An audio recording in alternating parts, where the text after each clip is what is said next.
Look at that, we are even going to have time for a pet pairing this week, because I realized all of a sudden the other day that it's been a really long time since I have used my beloved Celestial Odyssey. So we're going to do a look with Odyssey, and if you've already seen on the thumbnail that it's also going to feature Huetopian Dream. There's actually an important shade in Huetopian Dream that this look is going to feature. But let's first apply all of the other makeup before we get into the eye look. I'm going to take my eyeshadow primer as usual. This is the Urban Decay eyeshadow primer portion, deposited in this little container. And let's continue where we left off in my previous video, where I talked about my current makeup wish list. So my Hermes lipstick, Beige D'Oubli, still hasn't been shipped, and I'm getting a little bit worried that it will also arrive when I'm away. And I can give you an update on my Lisa Eldridge order. I'm in Lisa's Emerald tier, so I got first dibs on the new collection. And please guys, don't feel like you are missing on something. The only thing you are missing on is that you will not have to sell your left kidney on the black market to be able to afford Lisa Eldridge makeup. That's really how you get into Emerald tier. But anyway, so the new collection is going to feature five matte liquid eyeshadows in a variety of different undertones, and honestly they all look quite nice. I'm intrigued. I ordered two shades.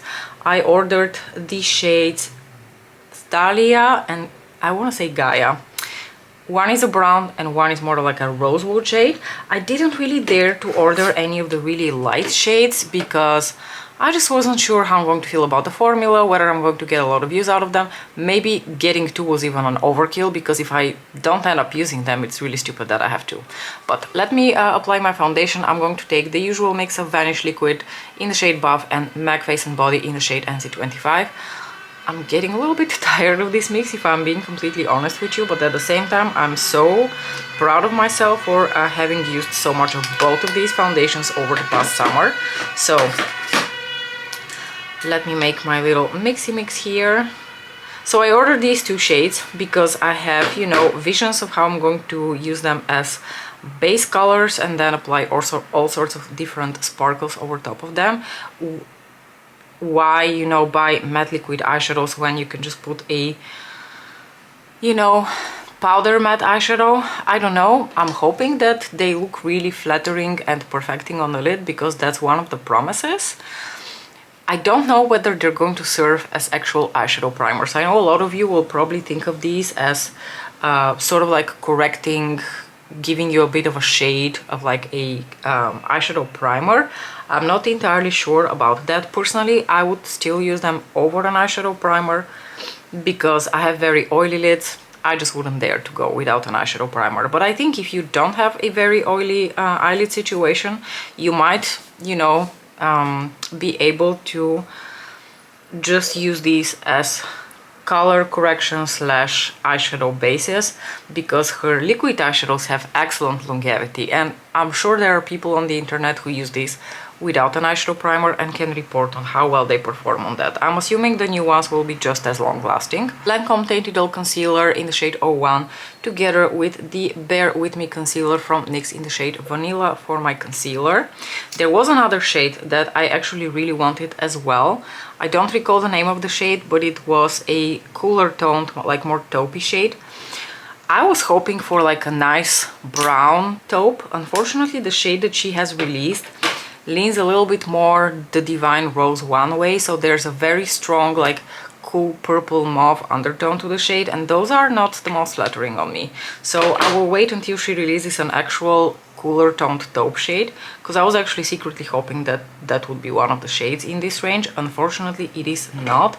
All the other shades lean a little bit, not a little bit, all the other shades just lean warmer. There's like a light camel yellow beige kind of shade, there is a peachy shade, and yeah, that the two shades that I purchased, which are like a golden brown and a rosewood brown. So there's the somewhat deeper shades actually. I didn't dare to go with one of the super light shades. I'm going to lightly set with the Charlotte Tilbury Airbrush Flawless Filter. And then there is the Fawn eyeshadow palette. So that is finally a new eyeshadow palette from Lisa Eldridge. And what can I say about it? It was such a impulsive, spur of the moment kind of thing, because if I had thought about it really deeply and really practically, and if I had just been like more pragmatic about it, I would probably not have bought it. Because again, I scratched the itch for somewhat more neutrally brown shades with nude sculptural. Excuse me. And there are quite a lot of these types of shades in the new Fawn palette, but there are also some like more metallic, well, one is more of a satin metallic, and there is one like sparkling topper type of shade. So, and because I've really been leaning into these types of tones recently for my eye makeup, I sort of leaned into my weakness for Lisa Eldridge products as well. I'm going to do my brows with the Benefit Brow Setter. I think this is called the Brow Setter. A little update on that. I think the first time I used this, I probably just used it wrong because I was so confused by the spoolie. But yesterday, I think I finally used it correctly, and I was actually quite happy with how my brows held up throughout the rest of the day. That said, I will use the whole thing up before I make up my mind, because this seems to have some, you know, advantages over the Too Faced Laminating Brow Wax. Mainly, I think if you don't have such, you know, thick, unruly hair as mine, this will probably instantly like laminate your brows, and it will probably hold them up. And also, this doesn't require me to brush off the excess as I have to do with the Too Faced Laminating Brow Wax. The Too Faced Laminating Brow Wax, if you just go in with the product, you will apply too much and you will have this like white crusty stuff on your brows over the course of the day, whereas this one, it's a gel, it's a somewhat thinner consistency, and I feel like it sort of does the same thing, but without you having to brush away the excess. So there is a strong possibility that by the time I finish this one up, I may actually prefer it over the Too Faced Laminating Brow Wax, but time will tell. I'm not entirely sure just yet. Alright, going to apply bronzer, and I'm going to take the Dior Forever Glow Bronze in the shade Bronze. A beautiful color. I think it's going to suit the look that I'm going for today really well. I'm not going to go through the trouble of applying it twice, because this product actually holds up pretty well without having to be reapplied once it has been set, because it sort of like sets by itself. So I don't really find that it's too creamy, and it doesn't last well on my skin. So I'm just going to go like this, and I'm going to not set with powder and apply another layer, which has been a strategy that I have been using a bit more for my cream products lately. Think of something like the Pat McGrath cream blushes, the balms, as well as the Mario bronzer and blush. These ones from Dior are a different story. So I purchased the Fawn palette and these two liquid eyeshadows. So basically what I mentioned in that video would be best case scenario of what I purchased from Lisa Eldridge is what also happened in reality. I don't know, I came home, I was hungry, my makeup beast was hungry, and they both needed to be satiated. So I did some damage. And unfortunately, as I also predicted, as soon as I put everything in my cart, I got this little notification that orders placed between the 4th and the 6th of September will only be shipped on the 9th, meaning that the products will only ship on the day that I leave for Ireland. So unfortunately, I will only get them and get to try them the weekend after I return from Dublin. I mean, not the end of the world really, in the grand scheme of things, it's a non-problem.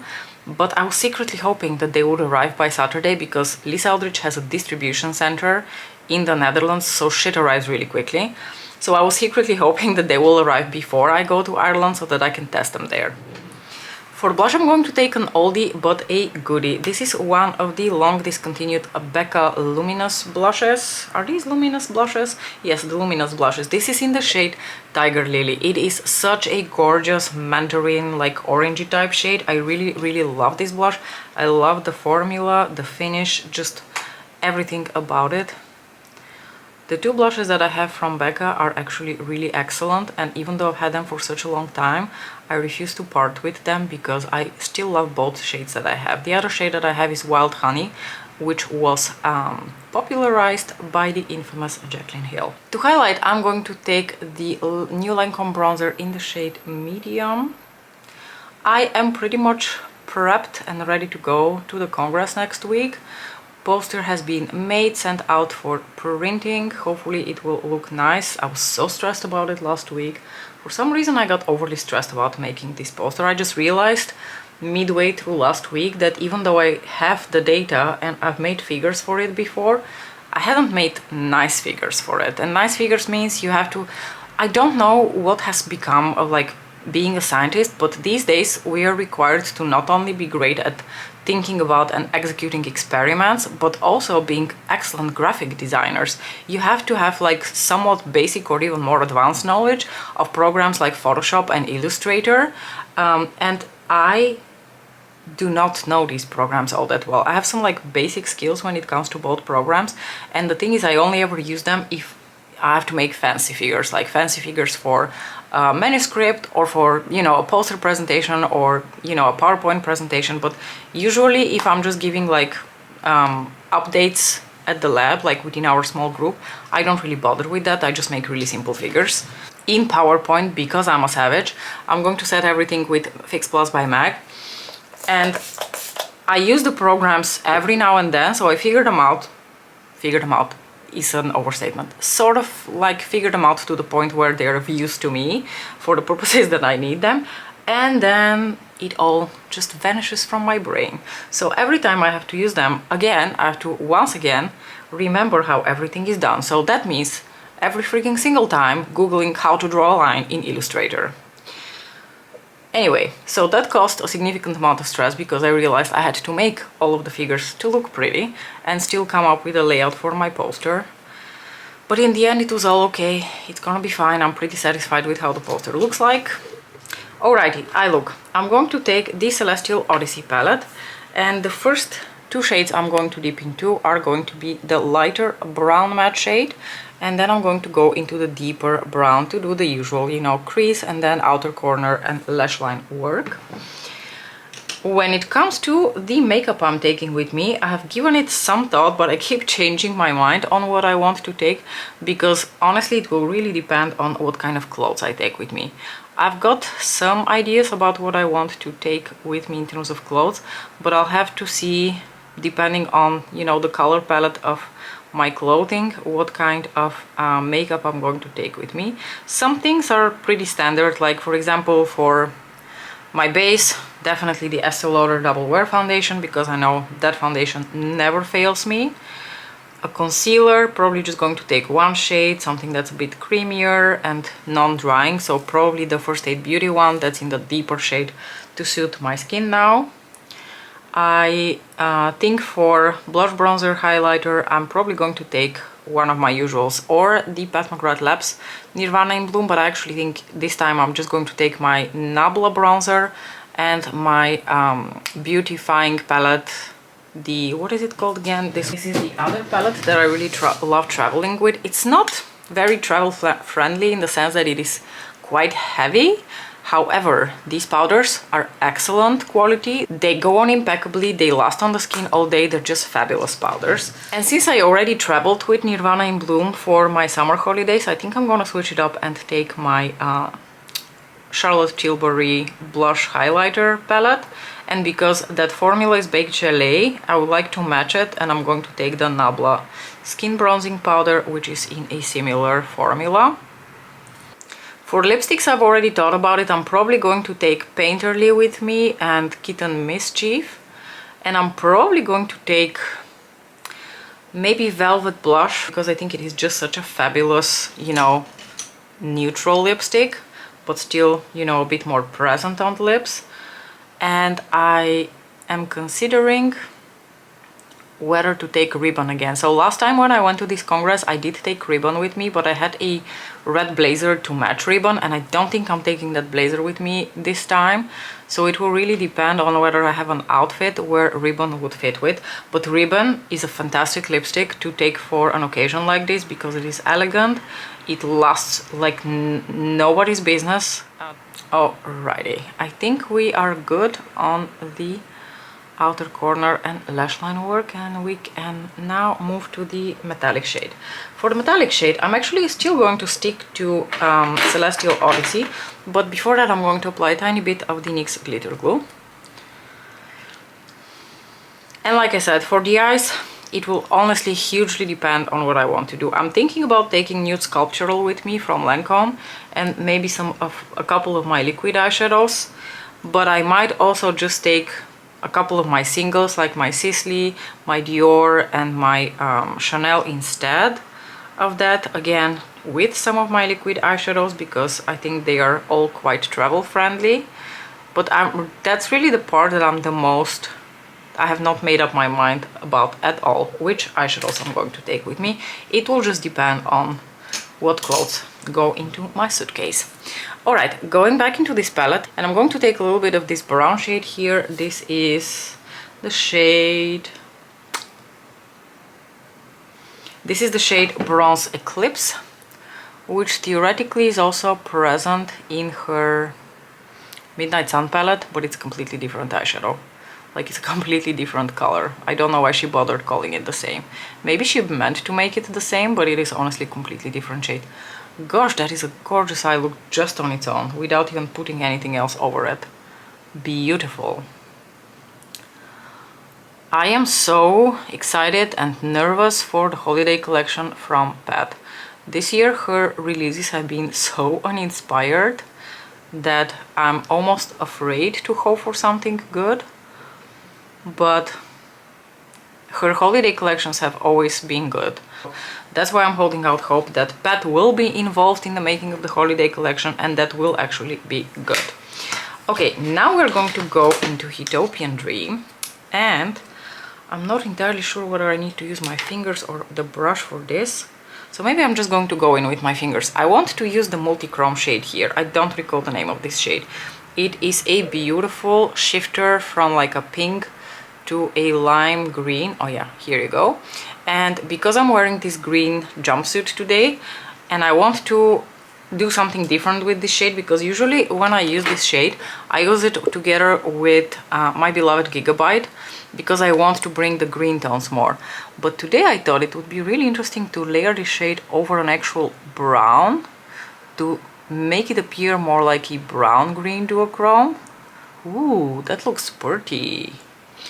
Let me use whatever is left on my finger for the other eye. The shadow is very... Oh, what's the word? We have a great word in Bulgarian for how to describe the texture of this eyeshadow.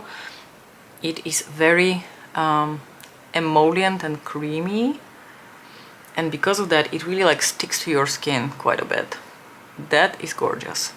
I don't think I'm going to add any sparkle because I just love the tone of the look and the shifts that this is probably going to have in certain lighting. I'm not really sure you can see shifts right now, but I'm sure that there will be gorgeous shifts if I turn my head in certain lighting later on.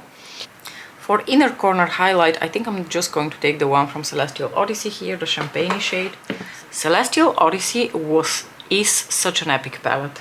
To this day, I think this is her most epic Mega Mothership palette. It is just so good. I don't know that there is a single shade in here that I don't like. There are some that I use less often just because they're less practical for my preferences and my day-to-day, but there are so many shades in here that I absolutely adore.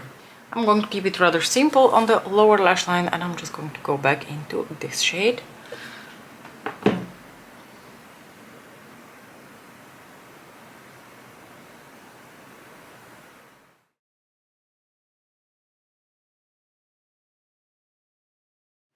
Oh, I absolutely love how this look turned out. It's basically one of those like, tell me that fall is coming without telling me that fall is coming kind of look. It's just so deliciously warm and bronzy, and I absolutely love it. The perfect finishing touch to this look, I thought, was Flash 5 from Pat McGrath Lab. This is one of her matte trans lipsticks, one of my favorite like neutralish, nudish type of colors. I've got a really practical question for you, a bit of a dummy question. So I just realized that my lip pencil sharpener from Lisa Aldrich comes with this little pin here. Can someone please tell me what the pin is for? Is that for cleaning up the pencil that can get stuck in here, or does that serve some other purpose? Please let me know, because I'm a dummy and I literally just discovered after owning this for several months that this is here. Please tell me what this is for. Also, make sure to let me know what you thought about this look. I have the feeling that this look is also a gentle reminder to myself that I do not need the I Need a Warm palette from Natasha Denona, because I feel like the tones in that palette are rather similar to this. Or at least there is like a dual-chromish type shade that very much reminds me of the one here from Huetopian Dream. Am I wrong?